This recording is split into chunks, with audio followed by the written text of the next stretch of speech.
welcome to Movies, Films, and Flicks. I am Mark Hoffmeyer, and joining me is a man who never trusts a blueberry. It's Niall Moore. Hey, have we had this conversation before? Yeah, our first couple were rough, so I just keep going back into a dark closet, going back in time. I'm going to get the perfect conversation here. I did wonder where you were going. It's been a bit weird sitting here and just watching you go back and forth. It makes the editing easier. I just go back to a closet. Like, if I mess up on something, I don't have to go back and fix it. Well, I'm doing this until we get the perfect recording. That involves zero editing for me. So, oh, well, yeah, that's one way of doing it. Yeah.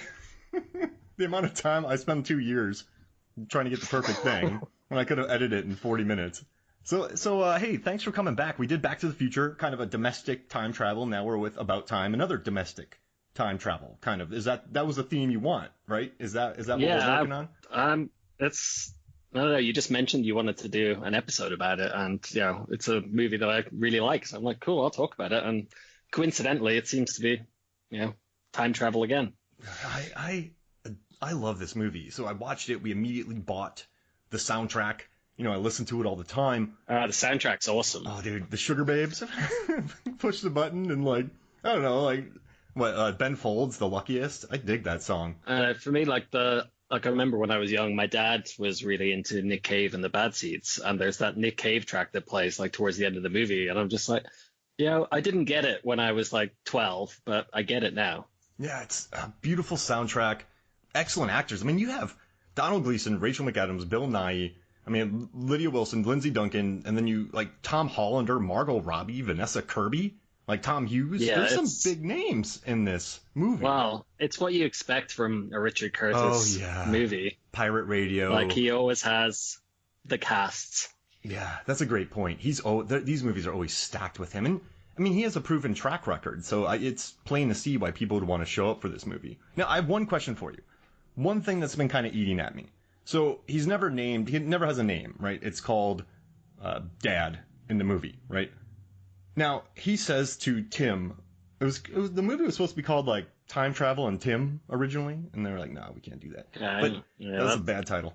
But then, so he says, money is no good. You don't want that money. No one ever found happiness with money.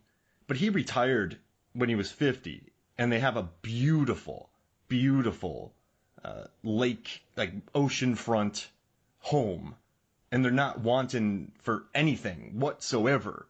So, is that easy for him to say that? Because he was a professor. Do you have that salary? We never quite know what mom does.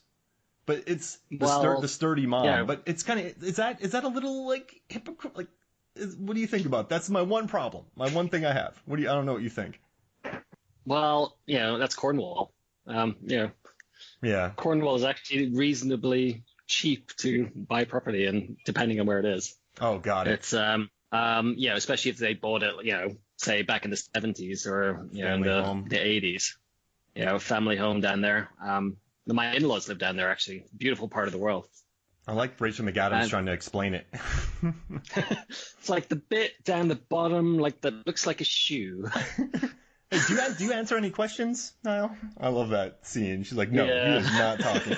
So maybe I'm wrong on that. But he seems to have had a life of they seem to have had a nice life of leisure. And so I know they don't have much money, but it also seems like they were able to get to where they were totally comfortable. So it just seems a little, am I crazy? It seems a little hypocritical. Well, I think what he was getting at was obscene wealth doesn't help you. Like Scarface. A little bit of playing the stock market every day wouldn't, just to keep your family comfortable, probably wouldn't go amiss, especially when you know the outcome of every trade. You just be like, okay, so Apple stock went up tenfold in the last month. I'm just going to go back to here. I'm going to buy some Apple stock, and then I'm going to sell it here. And, that's my 3-month salary done. Yeah, that's a great point. And also, we have the lottery here in the States. It's we could, if you don't want the 250 million jackpot, you could wait till it's 7 million, see what the numbers are, get it. So that's not an obscene amount. Does that make sense? Yeah, just be like, I'm only going to win 250K this time. Just exactly. Keep things real. So you don't buy a cheetah in your house and have a zoo and gold machine guns and cocaine on your desks and everything as a time traveler. But yeah, I know people are probably frustrated by that, but watching that, it was just kind of, I don't know, I'm just a stubborn guy, so it's like, yeah, you don't need all this, but they have this beautiful Cornwall estate. I don't know. That just was my one. It is a pretty awesome house, I think. But it could have been in the family for years. Like, yeah, it's true. It looked pretty old. It might have been from his father, who was obsessed with wealth. He might have built it. Good point. And do you like how the stakes in this movie are very high for us, like losing your daughter, like you come back and you have a son, and this kind of stuff? Do you enjoy how quote unquote low stakes this is? I mean, this isn't you're going away from society. You're not. Does that make sense? Like, it's very low stakes, but it hits you hard. I kind of enjoy that about it, and it remains nice. He's not using his powers for really horrible reasons, and sometimes he screws himself over by helping other people. So do you like how kind of nice the script is and how insular it is? Or like, was that refreshing for you? I wouldn't say it's that. I'd say the stakes, I wouldn't say they're low, but I'd say they're very personal. To them, they're high. Does that make sense? Yeah. Yeah. So, on a personal level, like it's huge for him. He has to choose between his sister and, his daughter, basically. And, he's tried to like completely put her life back on track. Like, this is, a woman who for years has been self-destructing, and he's trying to help her because he loves her, and at the same time he would have to give up this daughter who he is fathered, and he still have a child, but it's a different child who he wouldn't even remember having, so he'd have to build a relationship. Like, it's just I'd say the stakes there are kind of high, and he had to make the choice to basically not do that.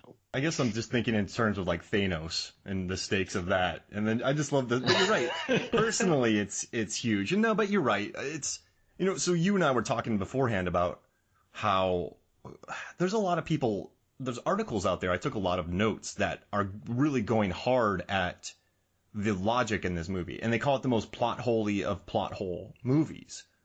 But I guess I've seen a lot, right? Yeah. Like, time travel as we know it right now is not real. So they put some rules into the time travel where you can only, you can't go forward. You can only go to places you've been. You can't go kill Hitler, stuff like that. It's kind of like a jumper type thing. Oh, wow. But yeah, so you have to kind of know where it is to go back and do all that. And then I guess later on, different people travel in different times. They go back to when they're kids. But we also learned throughout that Bill Nighy forgets to tell Domhnall Gleeson or Tim things. He's like, oh yeah, I forgot about that. So he probably didn't tell him everything. He just didn't. He probably assumed for his son, right? Yeah. Like when we spoke about this previously, it's like when your only source on the entire spread of your abilities is your dad, who seems to be, he's a pretty cool guy, but he's also seems to be fairly laid back and kind of nonchalant, and might not be taking notes on like every single little thing that you could possibly do. He's not exactly applying the scientific method to his powers. Yeah. There's probably a lot of room for experimentation, and some of what he's told Tim is probably for Tim's own good rather than, explicit rules of you can't do this. It's more that, if you do this, you will suffer. Mm-hmm. And so I just have a hard time with plot holes when it's based on a completely fantasy fictional plot. So it's like there's so many plot holes, but we don't even know what time travel is, so it doesn't really matter. Does that make sense? So I have a hard time with all these people being angry about the rules, because some people get very, very, very irritated by what they see as things not working exactly as they think they should work, and then saying it's a plot hole rather than, just embracing and suspending disbelief. I think that is kind of the problem. Like, they're happy to believe that you can time travel, but if you don't explain like the ins and outs at the quantum physics level of how this is working, and if it's not completely consistent, it's like, no, it's just wrong. It just doesn't work. And I refuse to watch it, and I'll rant about it on the internet. Do you think that's why Looper got away with some things? Because Bruce Willis said, I'm not going to explain it to you. It just works. I think that's kind of a clever way around it, just by just take it as given that time travel exists, and we shall have a kick-ass action movie. Yeah, exactly. And I love that scene too.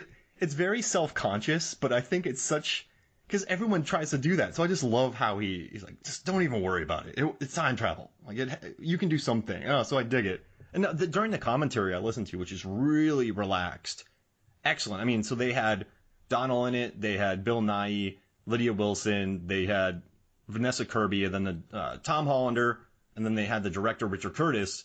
And during the commentary, they called it the most time travel. It's the most time travel movie ever made. Would you agree with that? Yeah, because time travel's not really, the focus of the plot. Mm-mm. It's just something that kind of happens from time to time. It's not like Back to the Future where the whole focus is him being able to travel through time back to his own time, or Looper where the whole thing is he's having to close the loop or whatever, or fix some future problem. Mm-hmm. It's purely just there as a plot device, almost. It's like this is a thing that can kind of happen. It's almost a storytelling device. It's like, look, we can show you what would happen if he changed how he acted in this situation. I love kind of like a sliding doors kind of thing, which was kind of a whole movie based on that conceit. But I love though that like the tiny instances of time travel in this I do enjoy. So it's just I guess the first time that he hooks up with Rachel McAdams, or like marry his eventual wife, or when he meets her, he goes back to help. I love when he goes and helps Tom Hollander with his play, Harry, when he talks to the wrong actor. Oh, that's so funny. And just the dirty look that he gives him as well. And then you've got like Richard E. Grant as well as like the other actor, another like huge, right? Yeah. And then so he has the signs, but then he realizes that he messed up with he couldn't go back to that restaurant, the dark restaurant. They had they had to film that 4 times because they couldn't figure out the darkness of it. So I thought that was pretty interesting. But then I like when he catches her at the Kate Moss show, how awkward that is. It's just painful. Yeah. But it's, I don't know, I dig that about it because it's him learning about his powers, I guess. It's him. Yeah, and I think he would have, I guess if she hadn't had a boyfriend at that point, he would have gone back and done that a few iterations just to kind of figure out, okay, that went terribly. What am I going to do this time? Yeah. I mean, and then he brought poor Kit Kat with him. What's up with Kit Kat in this movie? Like, she's just a free spirit? Yeah, it seems like she's kind of one of those people who floats through life and has, it seems like she hooked up with the wrong guy and probably got a little bit attached to the bottle, or, well, because it's a Richard Curtis movie, that's as far as it went. But I'd say if we were looking at something a little darker, there would have been much harder things involved. Yeah, and it's so pleasant that there weren't harder things involved, right? It's kind of nice that I like the Richard Curtis aesthetic of it. I don't know, it made me happy how kind of, I don't know, like she has her problem, they get into a car accident, they never explain it, they stay at her hospital bed, they hook her up with his friend, and then it's kind of... Everything's fine. Yeah. But this movie, do you think his movies sort of take place in, like, Love Actually this? I don't think they take place in this world. They take place in a Richard Curtis what's a good Richard Curtis Ian world. Richard Curtis verse. Yeah, Richard Curtis verse, right? Because it's a different world that these characters exist. Because he wrote Love Actually, like Notting Hill. It's everyone's pleasant. There's a whole load of other things. Like I was looking through his filmography. Like there's so many movies through like the 90s and 2000s that he had a hand in. And like even before that in British TV, like Blackadder, Mr. Bean. He created Mr. Bean. Like he's done a lot. So do you think that could be the case? Sort of. I mean, he wrote Yesterday as well. Yeah. So his worlds are kind of fantasy-esque, right? Because in Love Actually, isn't Mr. Rowan Atkinson, isn't he sort of a guardian angel type character? Because he's not really. No? I thought he was just kind of a random dude thrown in for comedic effect. Got it. I thought he did everything really slow so that she would figure that kind of stuff out. I don't know. Oh, he also wrote Bridget Jones' Diary too. This is a Richard Curtis verse. It's fantasy. Right? He's created his own, like, everyone's different. Everyone's, like, the fight between Colin Firth and Hugh Grant in Bridget Jones' Diary, like, it's the cheekiest fight ever. Like, it's a world where there's cheeky fights. If A Bad Time had been made in the early 2000s or the 90s, Hugh Grant would have been playing Tim. Oh. 100%.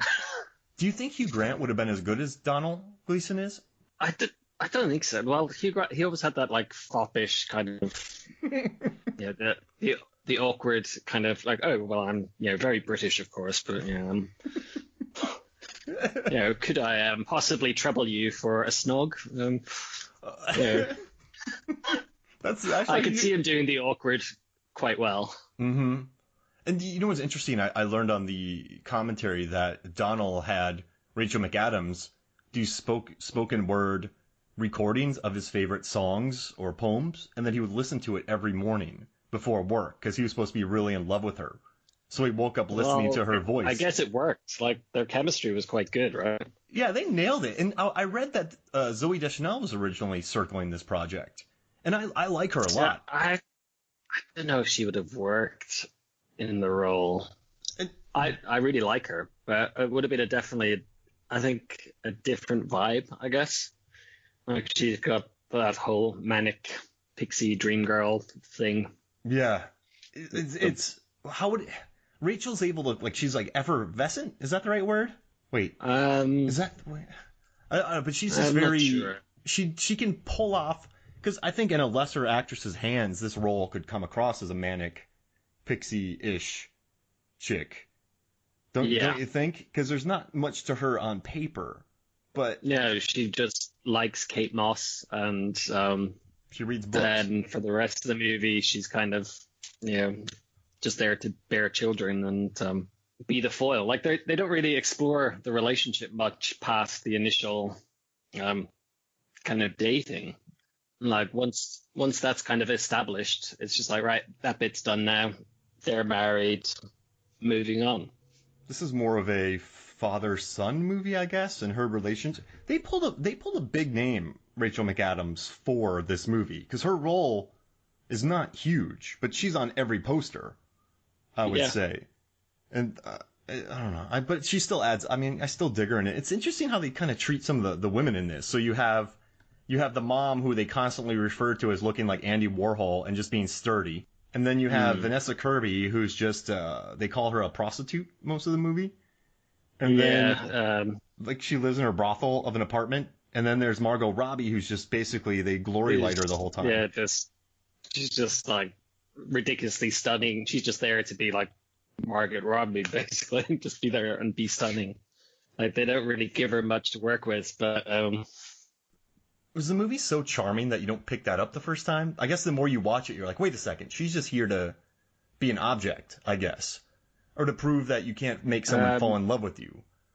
Yeah, so when I was watching this earlier today, my wife came in the room in the scene where they're talking outside the theater or whatever, the opera, like when they're older and they meet. And she just like fobs her friend off and is like, I'm going for dinner with Tim now. And just the friend like has to fuck off, basically. And my wife is just there like, she's such a bitch. Which is... I was like, yeah, she is actually. And then Tim ditches his buddy. Yeah. And then they just kind of go off. Wow, his coworker, I guess, is... Yeah, I guess not buddy. But his friend actually keeps his mouth shut because he knows that they go out to hang out. But he's living with Mary. Yeah, Rory. It's a good coworker friend, See, that's the thing. Like, what do you do when, your kind of, I guess, cooler than you friend is going out for dinner with an attractive woman, even though he's attached? Do you stand up for yourself, or do you stick to your character and be spineless? I guess would even correct his boss that his name is not Rupert or Roger or whatever he's being called. He had been there for a year or two. Yeah. I like Rory. He seems like a nice little guy. Yeah, he is. He's very, very nice, but he's, also very easy to push around, I guess. Yeah, he's the Rory character, I guess. Isn't Rory in Doctor Who kind of push around? Get pushed? He's a little more... No, he's got a little bit of something to him. I quite liked Rory as a character. didn't he end up like being trapped for 1,000 years or some nonsense? Yeah. Again, more time travel. Peter Capaldi's he was in a place for what, 1 billion years, punching a wall once every day before being killed. Yeah, that's an interesting way to spend your time. I mean, what would you do if you had this power? Yeah, I thought about this earlier today. Yeah, there are kind of a few things that came to mind. Just little things to improve, day-to-day things. Like I go back to, for example, when we used to play darts together, and I'd make sure that you'd never win. You'd have the high score, that's for sure. Yeah, you just kind of, little things like that. You could go back to, say, a soccer game, years, where, you could go back to like a soccer game, and you could be, if you remember a particular game where you almost did something really good, where it didn't quite come off, you could go back and just do it right this time. Oh, yeah. Take that chance and kind of just, take that shot again. You missed a penalty, it's fine. Don't worry. After the game, go into the showers, go back to the penalty spot, and right, I'm hitting it the other way this time. Boom. And I think Tim had the luxury of having a solid family to kind of, he was well raised, and he said that his day to day was kind of a pattern, and it seemed like a carefree childhood, I would say, that he grew up in. And so do you think that aided him? He was, I think like having the stability of his family, like, obviously being like very close, and, he's a well-rounded individual. He just goes to work, does his job, gets bored, bitches about it, same as everyone else. It's a normal day-to-day life. He's not going and doing, well, maybe we just don't see it. Maybe he's gone and done like the entire plot of Groundhog Day one day and just been like, right, today I'm robbing a bank. And it's like, right, that didn't work out. Yeah. You could have fun with it. Yeah, I guess. If you're not if you were H.H. Holmes and you got it, then that'd be horrible.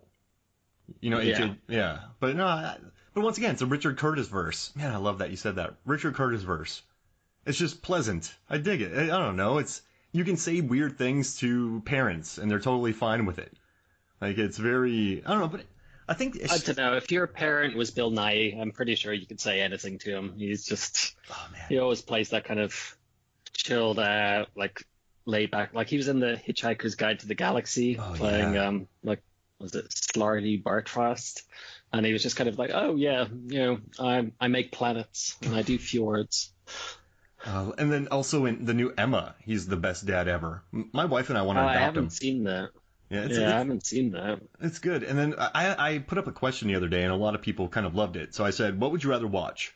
Jean-Claude Van Damme in About Time 2 or Bill Nighy in Time Cop 2? I'd watch Time Cop 2. What would the plot of that be? So he's the cop. He's the time cop. He gets in that vessel. It would be, I think, a very cerebral take on Time Cop rather than the, the kind of violent one we got. I think it would be Bill Nighy going around in a trench coat, just kind of figuring out what's going on and then having a reasonable conversation with the villain, and everybody decides that it's probably for the best that he comes with them, and it's all over. That's the greatest movie ever made. It's just him sauntering the streets. He goes back through the streets, chatting to people. In like what, 17? He'd go back and get to see his wife, because didn't the wife die in Time Cop? Yeah. Wasn't that like Mm-hmm. He goes and hangs out with her, and he just chats and drinks tea. There's a 30-minute conversation where he just hangs out. Oh man, that movie sounds amazing. Oh my gosh. But I gotta tell you, it's just this performance by him though. No matter how many times I watch it or think about it or hear one of the songs like The Luckiest, I don't get teared up, but I get like I get not teared up, but I get almost teared up. It really does hit you though when you realize that I think the neatest thing about this is that if Tim has his kids and he goes back in time, it's very specific, so he won't have that kid. So when his dad dies and he has a kid, he'll never be able to see him again. That's like all that time travel plot holes, all that other garbage kind of goes out the window because that's the main crux. Do you think Richard Curtis just... So I was listening to the commentary. I never really heard him talk about that. He wanted it to be like a very normal day. That's what he wanted. But like, it was just, I don't know. That's tough at the end. Like, I won't be able to see my dad if I have another kid. That's, I mean, Well, yeah, like that's again back to the very high personal stakes. Mm-hmm. It doesn't change anything for anyone else. In fact, it's a really happy day for, his wife, for his family. They brought a new child into the family. But for him, it's kind of bittersweet because he knows that will be the last time he can see his dad. And it's kind of, it's huge, right? Oh, gosh. I can't even... You're just thinking about it. And then it's Bill Nighy as a dad. That's what makes it worse. If it was like Dennis Quaid, you're like, that's fine. Be like, all right. Yeah. But it's Bill Nighy. It's tough. It just hits, and then hanging out playing... I mean, it's just they just play table tennis and read books, and he just goes back in time. Listen to old Italian music. Oh yeah, I do like the Italian music in this. Mm-hmm. Oh my gosh, oh man. But yeah, it's just I guess he's kind of a manic pixie dad. Yeah, I'd say he would fit the trope almost. Does it make sense though because he's had the time travel and just time to be relaxed, so he's so much more chill because he knows he can go back. Do you think that's what kind of made him like that? And not just... Well, potentially we're seeing his second run at the day anyway. Yeah. Like what he said is he's basically lived it once and then he goes back and lives it again, relaxed, not surprised by anything. Oh, yeah. So he's just seen it all, been there. What happened to the uncle? So I'm not too sure about the uncle. I don't know. So watching it back, I don't think he's actually related to Bill Nighy. I think he might be the mother's uncle, maybe. Okay. But, if he was related, my theory on him is that he's done too much time traveling and he's, just addled his brain a little bit and he doesn't know where he is or who people are or, That's kind of what I was thinking. Is. He sort of messed himself up. Because that's another interesting stake. And it's good that they never mention that, right? Because in this movie, he's just Uncle D. So they never say your brother or your sister. Yeah, he's just Uncle Desmond. So it's... I kind of like that he made himself crazy, though, by time traveling. That seems interesting. Because you could, maybe. Well, who knows, what he tried to do or undo. Tried and failed to undo or undid and then saw the results of undoing it and had to put it back the other way because of the impact elsewhere. He said some butterfly effect shit. Yeah. No. Which is another movie similar to this where you can only travel back to where you've been. Are we going to talk about that one? Oh, maybe. All right. I'd need to rewatch it. Oh, man, that might be tough. But it's... And then another question, too. Okay, so when they talk about, in this movie, going into a closet, a dark area, do you think they just do that so then no one sees them do it? I guess. It seems like you just need a quiet place to concentrate more than anything else. Yeah. I don't think, the spatial geometry of a closet particularly affects whether you can time travel or not. It's I think it's more just about not being disturbed. Got it. You're right, though. There are questions to ask when you start thinking about the time travel, but that's not the point. Yeah. I like that Curtis doesn't really care about that. I don't know. Okay. Well, it's not about that. As you said, it's about relationships, and it's it's about time? having to make hard. Well, yeah. Not to put too broad a point on it. About time. It's too easy. My bad. It's about being able to, sometimes having to make the hard choices in relationships, and sometimes having to prioritize one relationship over another. And seeing what happens when you do that. It's that's what makes it quite interesting. Do you think what's made Richard Curtis's work successful to a certain degree is his movies are R-rated? So you have About Time, you have Love Actually.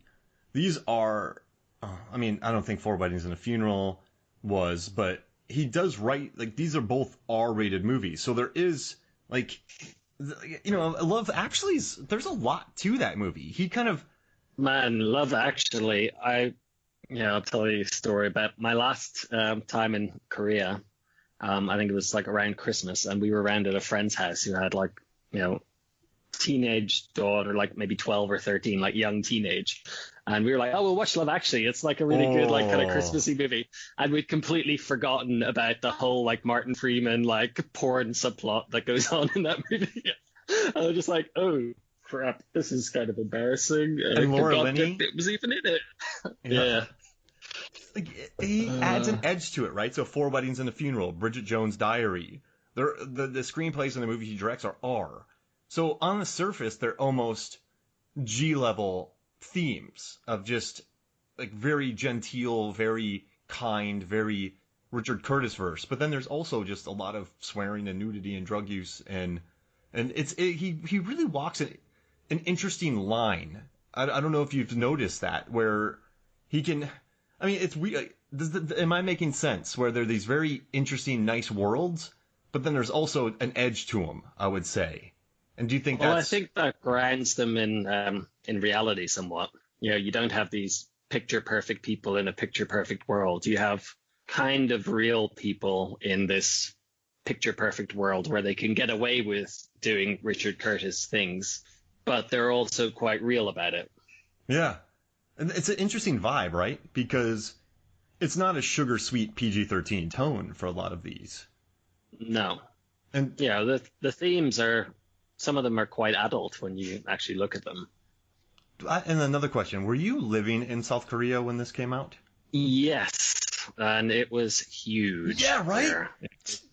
What do you remember for that? It was everywhere. Yeah. I just remember like seeing I didn't really remember it being in theaters, but I remember it was like advertised all over like the TV stations and everything. Like this was the movie to see. And I still don't know what was the thing that sparked such interest in Korea? Like, I don't know, what was it that made this particular movie like the must-see movie in Korea in 2013? But apparently it was. Like 2 million people went and watched it. It was big. But we've both watched a lot of Korean movies. I mean, I don't know if you have. I certainly have. But I've watched a fair few. It's a much different vibe from cinema here. And watching About Time with the kind of there's some melodrama, and there's a bit of fantasy, and there's a bit of, what's the kind of term? There's some waifishness about it. And you see that in some of these movies. What was that? Love, Death, and Robots, direct. Oh, yeah. Park Chan. Is that the thing on Netflix? No.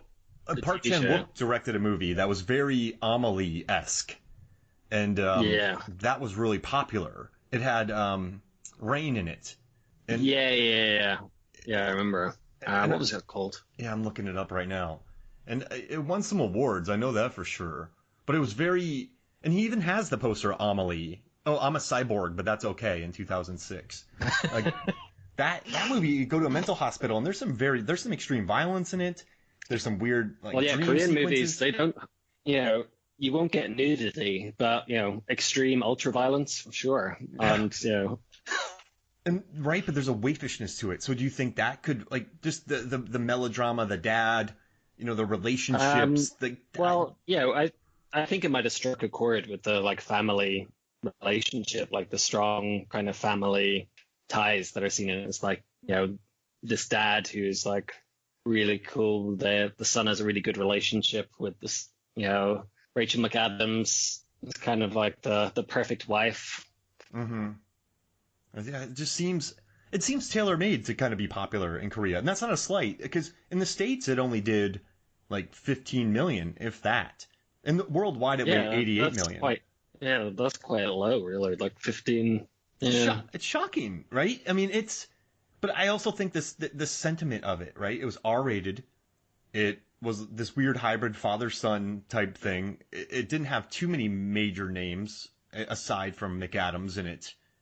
And so you just kind of have Domhnall Gleeson's face on a poster. But at the time, like, all he'd been in was basically, like, he'd been in a couple of the Harry Potters, I think, and done a couple of other smaller roles, but he hadn't I don't think he'd been like the lead in anything at that point. So he's it's just it's a really tiny amount, and it never got that big of a release. But do you think the sentiment? It's very sentimental, man. It's very at the end. He's like, I just want to give you a kiss, and then they go walk on the beach together, and it's very emotional. But I think for like almost an American sensibility, that's not us, right? That's not. Yeah, it's very it's quite British, really. I think that particular sentiment. Yeah, and so do you think that's maybe why it didn't connect with audiences? Because it wasn't even a word of mouth hit here. It was in the second weekend drop big. I mean, sometimes these movies hit, like My Big Fat Greek Wedding. It'll open small, then it'll make a little bit more, a little bit more, a little bit more. This one kind of went boop, boop, and then dropped, and then it was out of the theater before we knew it. So it was interesting. What was it up against? Oh, that's a great question. So this movie was released. I mean, it could have gotten buried. Let's see. So this was 2013, and let's see, 2013. I guess you're right. It could have been. Yeah, it could have been just in a heavy kind of release window where there was some other good stuff that buried it, and if it didn't have good legs, it could have just kind of got buried. Oh, it released. That might not be it. November 2013 movies. So November 2013 movies. Yeah, I mean, because it had to have been something, right? Because this seems like a tailor-made word-of-mouth hit, I would say. Yeah, like most of Richard Curtis' movies have done, I think, reasonably well stateside. Oh, it had some competition, actually. Like Thor: The Dark World came out. Okay. And then Catching Fire. Yeah, Catching Fire was big. So that got released. I mean, those movies all made $300 million. Well, so yeah, it probably got. Like Catching Fire would have eaten up a lot of its audience. I'd say that kind of teen kind of demographic, or like young women. It was About Time 4. That's kind of a hard thing to put your finger on. I think there's something for a lot of different people in there. If you like it's not really a comedy, is it? No. Like there's cheeky bits. There are funny bits in it, but it's not a comedy. Like it's not really, say, there's not much drama in it either. It's kind of it kind of sidles along at its own pace, and you just see the relation. Like it's just about the relation. Like there's no. It's a 2-hour movie too. Yeah, it's 2 hours long, but it doesn't feel it when you watch it. No, it flies by. I can't think of another 2-hour movie that goes by quicker. But it's like, Bridget Jones' Diary, romantic comedy. Yeah. Notting Hill, romantic comedy. Love Actually. There's something for literally everybody. Yeah. In Love Actually. So then this one, the dating doesn't even last that long. They kind of immediately, once he reconciles with her at the party. Yeah, it's basically, okay. And then they have the scene where they hook up for the first time, and then it's just like, okay, now we're at wedding planning. And then I think they had one scene where he met her parents, and then they were planning the wedding, and then it was babies, and that was it. So it's a weird hybrid then. And I guess that's why. Listen, it has a big audience now. This movie, I mean, it has a 7.8 score on IMDb. Well, that's big. That's pretty good. Yeah, that's a solid score.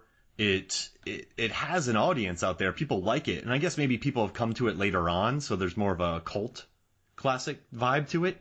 But yeah, I mean, I guess that's why. I mean, I never thought about that before, because the female characters in it too. They're not probably they're not the strongest. No. Would you say? No. So then, do you think female audiences might be like, what is this for? But then I guess guys who would go watch it are maybe thinking.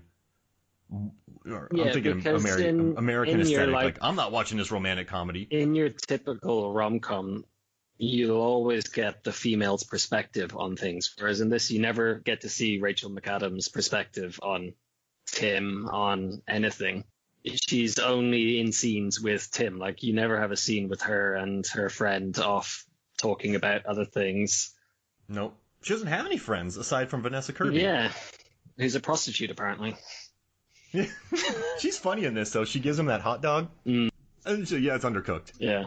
That was a weird scene. But I'm telling you, so I guess I don't know. It only cost $12 million to make, and it made $88 million, so it made its money back. if Richard Curtis wanted to fund this, then a studio was like, oh, yeah, it's fine. We'll make our money back. Yeah. So I guess it makes sense, but I guess that's the reason it didn't do well, I guess, in the States, is because who is it for? Yeah. Yeah. There's really no... It's the kind of movie I would pretty much recommend to anyone to watch, but I couldn't pigeonhole like a set group who were like, this movie is going to be loved by these people. It's just kind of, it's like, look, this movie's awesome. You should watch it. It's great. Sum up this movie in 20 words.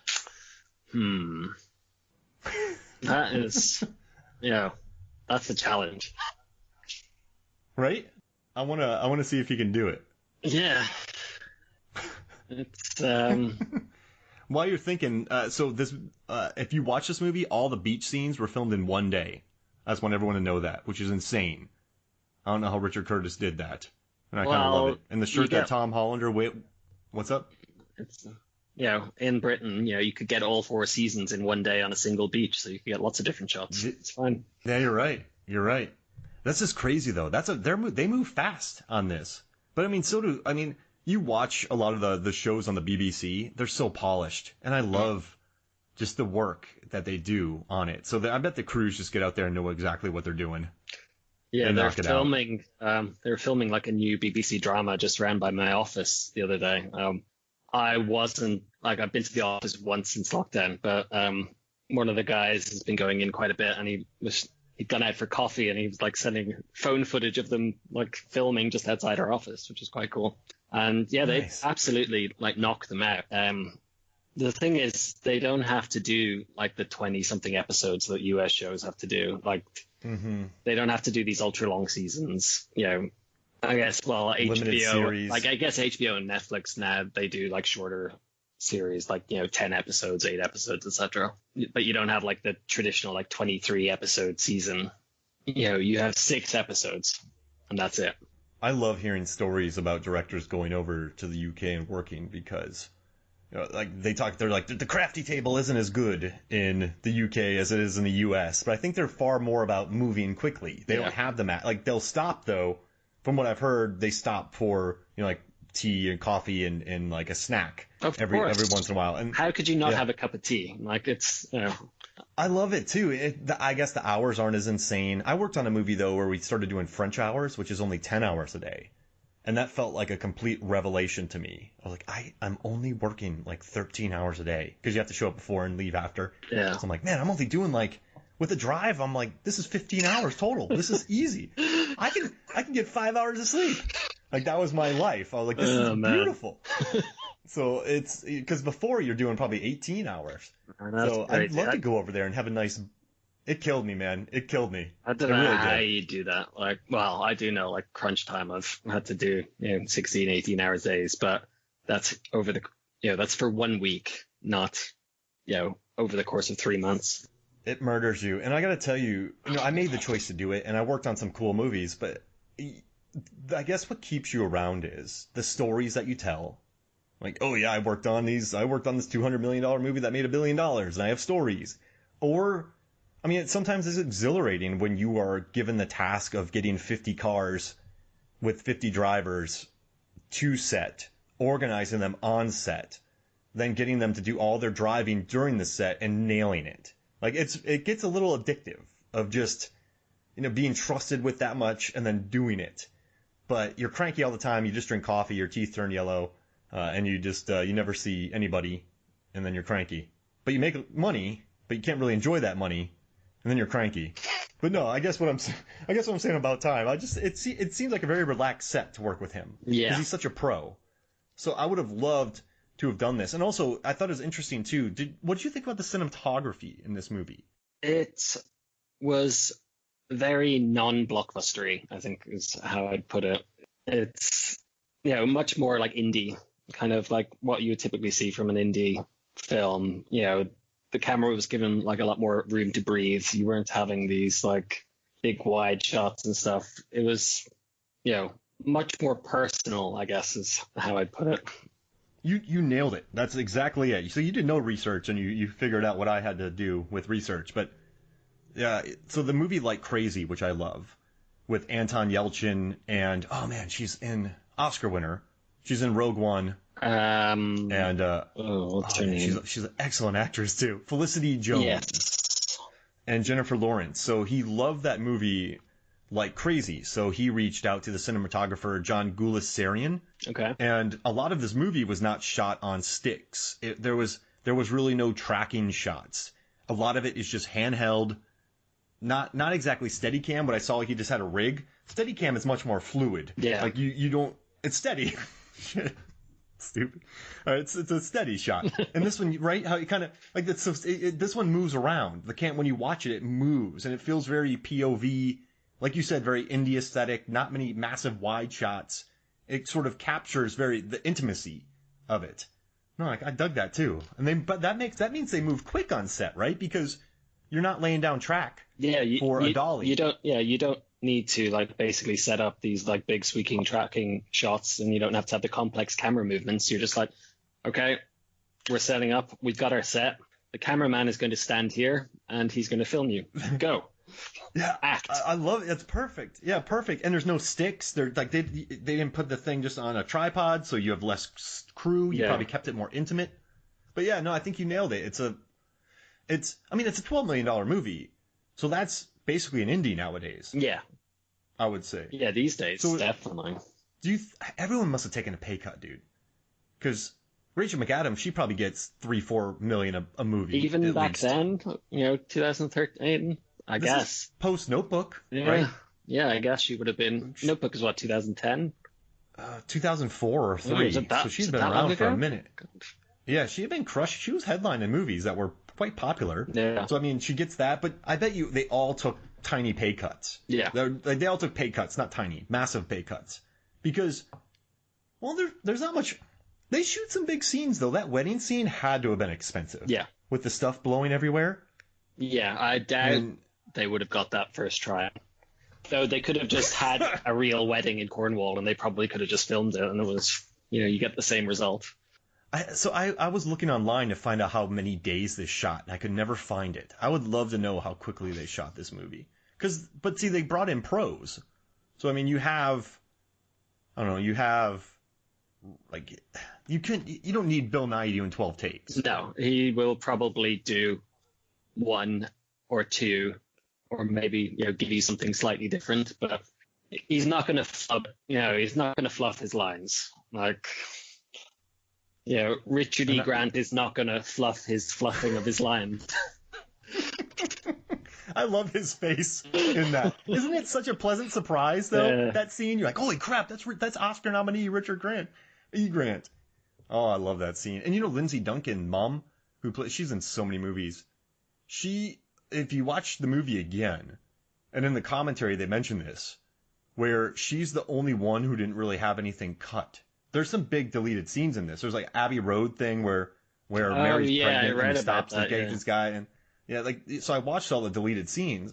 But on this one, what's really interesting when she's on camera, when she's doing the speech about her father, about how I don't want to live without him, life without him is terrible. There's never coverage of Mary and Tim. It's just her. Yeah. Because the director, she's that good. He's like, so I didn't need coverage. Yeah. So that's another. It's just like she just nailed it, and it's like, well, yeah, that's fine. That works.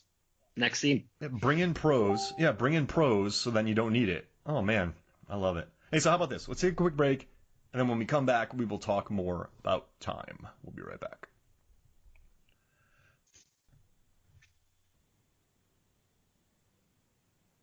Welcome back to Movies, Films, and Flicks. And you still don't trust blueberries, do you?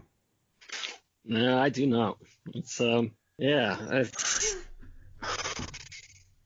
still. I think it's I'm still stuck on this this task you gave me to summarize this movie in 20 words. It's just. Oh yeah.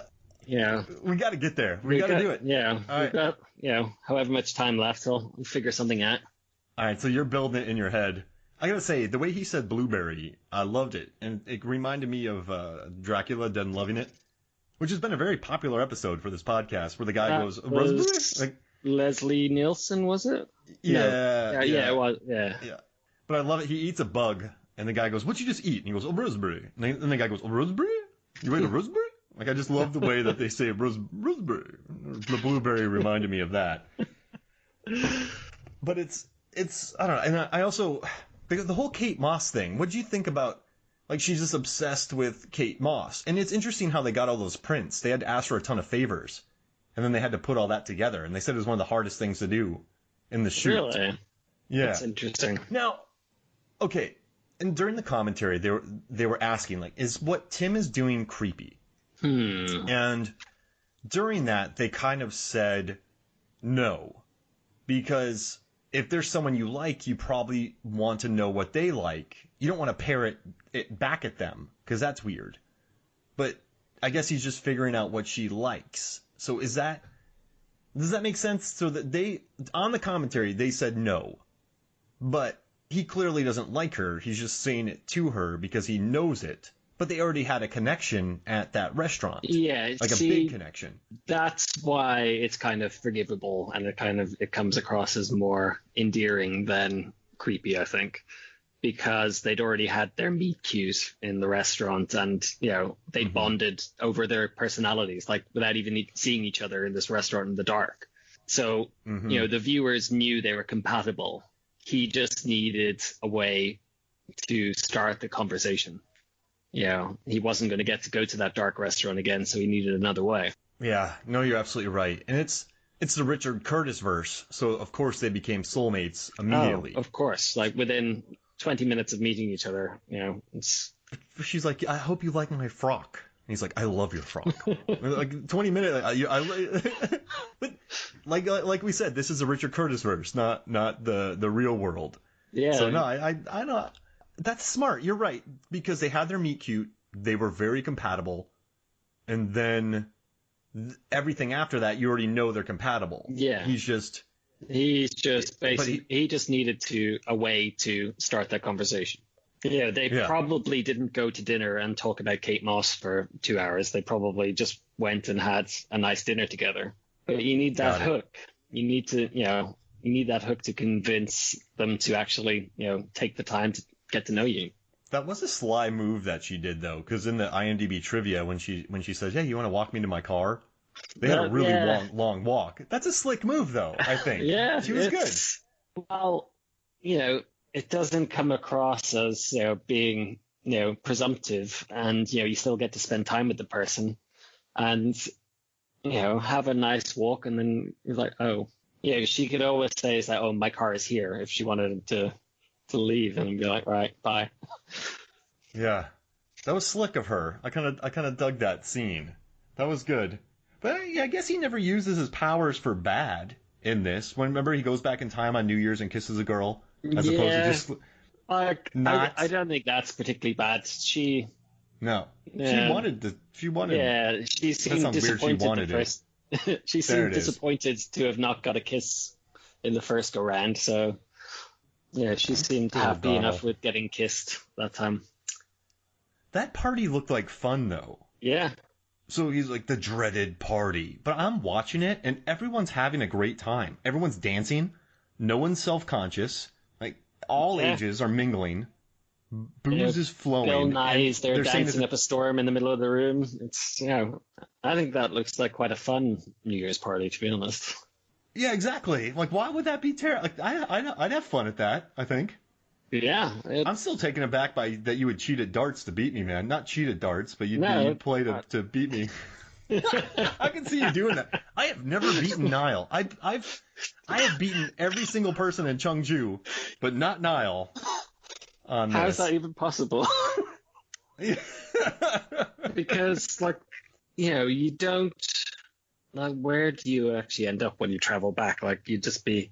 I just mysteriously go to the bathroom after every set of triple 20s I throw. It's like, all right, that's a 180. Just go to the bathroom now. Come back. It's like, that's a 180. Oh, just bathroom again. You could pop up on the roof there at Road. So Niall and I, we lived in a place called Cheongju in South Korea, and we were the two best darts players in our town. Well, us and the bar owner.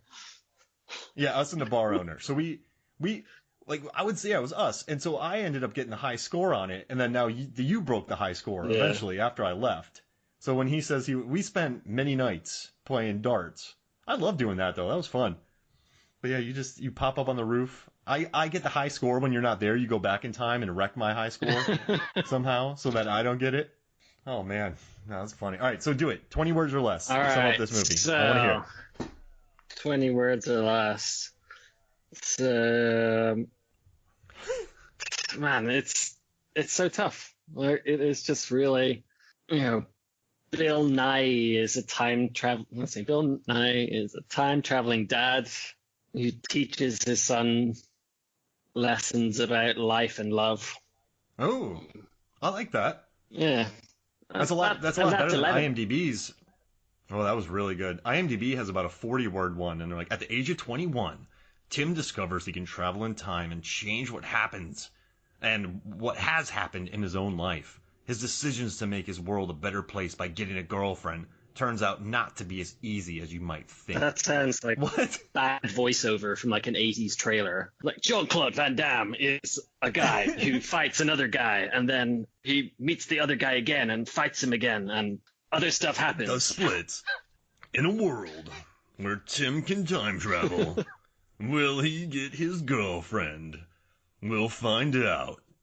That's a really bad... That sounds creepy. He wants to make his world a better place by getting a girlfriend, but it's not easy. Yeah. That sounds like a Rob Schneider movie. Yeah. Like, whoa!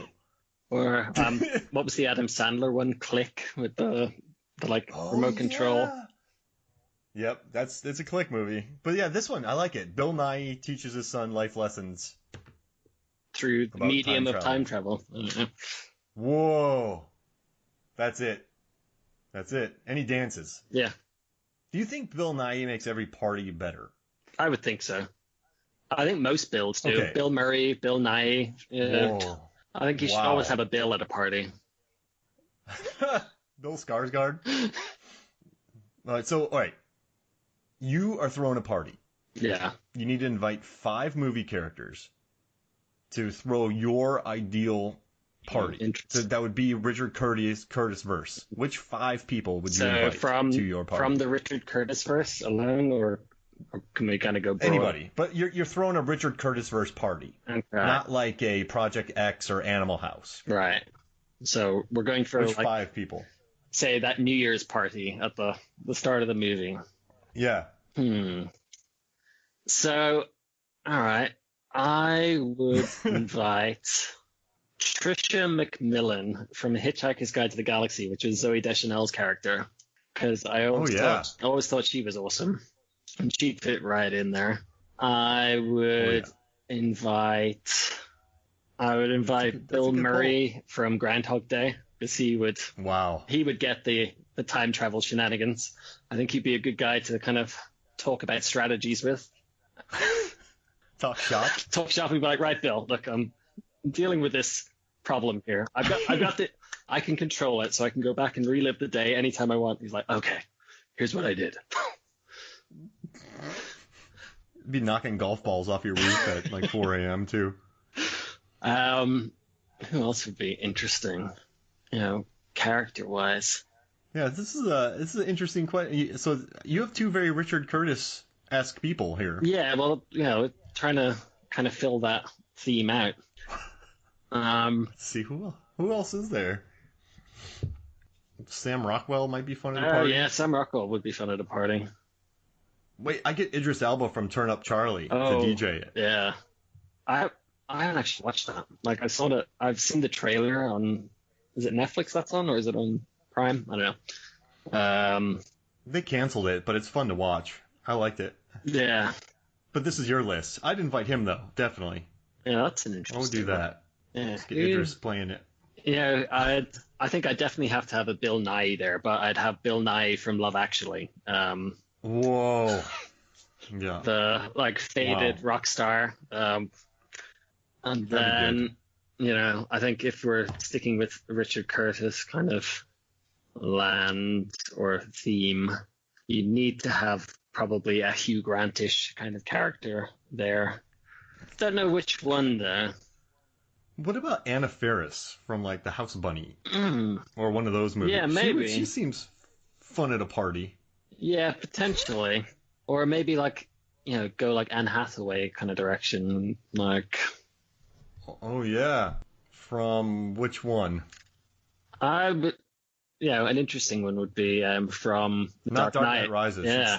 She'd steal from you. That's a Richard Curtis movie. You're a guy having a party. Someone steals from your home, and you two strike up a really charming relationship. Yeah, and you look like Hugh Grant, and you're incredibly awkward. She's the cat burglar who stole your heart. Bill Nighy is the police detective. Wasn't he in Hot Fuzz as well? I think he played like a police superintendent in Hot Fuzz as well, like the whole. Oh, Bill Nighy was, yeah. He was the head. He was all the way at the top. Yeah. It went from what? Martin Freeman to Steve Coogan. Yeah. And then there was Bill Nighy, I think. Yeah. Oh, wait. I'd have Rob Brydon from The Trip. Oh, he's awesome. I love Rob Brydon. Have you I love those watched Trip movies. Gavin and Stacey? No. Yeah. Is he good in that? Yeah, he's really good in that. All right. Hey, we love our... I think we have a good party here. Yeah. And we have a movie out of it, too. Yeah, exactly.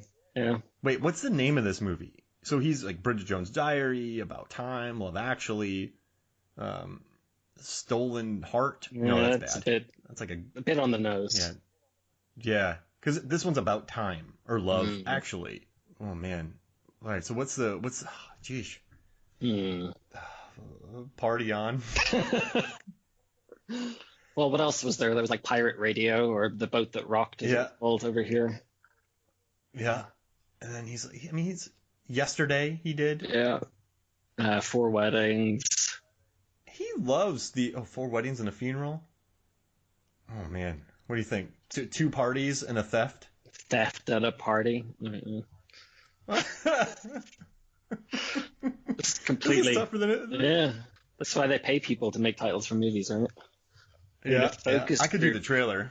Yeah, we need a focus group, I think. When this podcast comes out, we need to, get the internet in action. Unleash it. I could do the trailer. In a world where a thief steals something from Hugh Grant at a party and they fall in love. This summer, Richard Curtis directs Hugh Grant, Anne Hathaway in Hey, Give That Back. I don't know. He'll get his possessions back, but he can't get back his heart.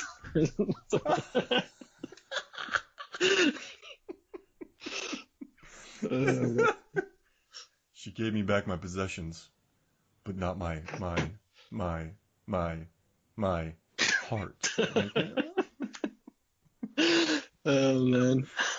Oh man, that's the perfect tagline. Oh gosh. Oh man. So wait, what haven't we else covered here? I mean, we've he comes back to propose to her, right? And he proposes to her after turning down Margot Robbie's character. He brings the band in. They have the most. Okay, you have that wedding, and you're not in the Richard Curtis verse. Are you happy? You know what? I think you're happy that you've had it. You might be a bit pissed off at the time, but I think you'll look back and laugh. I think more memories would be made of like people having to like cower under like a collapsing awning than it's like, oh, everything was perfect and the canapes were lovely and it was a very nice day had by all. At least people will be talking about your wedding forever.